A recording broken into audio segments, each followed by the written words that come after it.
अस्सलाम वालेकुम नाजरीन, आप देख रहे हैं तस्नीम टीवी और मैं हूं आपके साथ जावेद खान। चलिए रुक करते हैं इस वक्त की बड़ी खबर की ओर।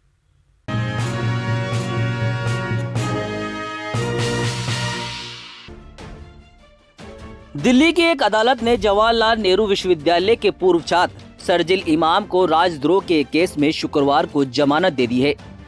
इस केस में इमाम पर 2019 में जामिया में दंगे भड़काने का इल्जाम लगाया गया था। हालांकि जमानत मिलने के बाद भी इमाम को जेल में ही रहना होगा, क्योंकि उसे दिल्ली में सांप्रदायिक दंगों की साजिश रचने के आरोप में अभी तक जमानत नहीं मिली है। लगभग 2.5 साल की कैद के बाद छात्र नेता इमाम को जमानत देते हुए अदालत ने 22 अक्टूबर 2021 की अपनी टिप्पणी का भी जिक्र किया है। कोर्ट ने कहा है कि इमाम के भाषण को सुनने के बाद दंगाइयों की कार्रवाई करने के कोई सबूत नहीं थे।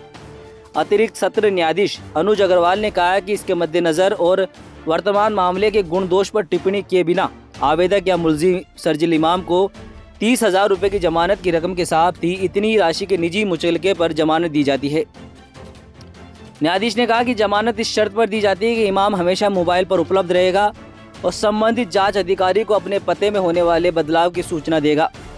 इस साल मई में पास एक अंतरिम आदेश में सुप्रीम कोर्ट ने एक अभूतपूर्व आदेश के तहत देश भर में राजद्रोह के मामले में सभी कार्रवाइयों पर तब तक के लिए रोक लगा दी है जब तक कि कोई उचित सरकारी मंच इसका पुनः परीक्षण नहीं कर लेता। सुप्रीम कोर्ट ने केंद्र और राज्य सरकार को आज़ादी के पहले के इस कानून के तहत कोई नई एफआईआर दर्ज नहीं करने के निर्देश भी दिए थे। तत्कालीन प्रधान न्यायाधीश NV रमन, न्यायमूर्ति सूर्यकांत और न्यायमूर्ति हिमा कोहली की पीठ ने व्यवस्था दी थी कि प्राथमिकी दर्ज कराने के अलावा देश भर में राजद्रोह संबंधी कानून के तहत चल रही जांचों, लंबित मुकदमों और सभी कार्रवाई पर भी रोक रहेगी। अदालत ने शुक्रवार को कहा है कि उसने इमाम की याचिका को भारतीय दंड संहिता की धारा 124A और 153A के तहत इल्जामों को ध्यान में रखते हुए खारिज कर दिया था। न्यायाधीश ने कहा है कि मुलजिम 21 महीने से ज़्यादा वक्त से हिरासत में है और उसे वर्तमान मामले में 27 फरवरी 2020 को गिरफ्तार किया गया था। अपराध शाखा इमाम के उसके कथित भड़काऊ भाषण से जामिया में दंगे भड़काने के इल्जाम में गिरफ्तार किया था। इमाम पर सार्वजनिक संपत्ति के नुकसान की रोकथाम अधिनियम और सशस्त्र अधिनियम की संबंधित धाराओं के तहत भी केस दर्ज किए गए थे। तो फिलहाल इस बड़ी खबर में सिर्फ इतना ही।